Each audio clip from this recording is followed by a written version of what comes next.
Hi, please excuse the darkness.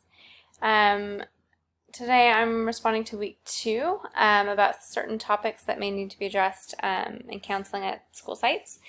And I think the obvious answer is that it depends on which age group we're talking about. It's going to vary based on the level of the students. In elementary school, I can see a lot of kids dealing with maybe grief, divorce, things that maybe happen to them outside of school, as well as perhaps like bullying or um, basic study skills, maybe. And I think that probably comes into play more in middle school, where kids who've kind of been coddled along in elementary school are probably not going to be able to be serviced as well in middle school. So I can imagine that sometimes some study skills or independent skills are having to be taught for academic reasons.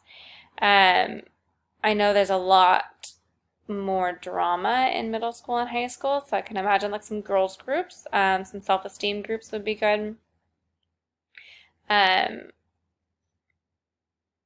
I had other ideas, but I'm blanking right now.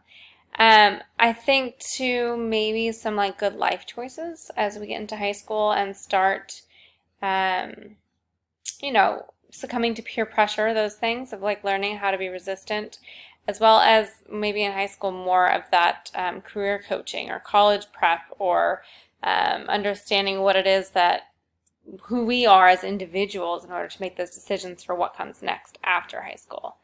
Um, so again, it depends probably on the scope of practice for the counselor. Obviously, we want to talk about ideally what people can counsel on, not just what they have time for. And hopefully that extends beyond just scheduling and actually includes individual or group counseling.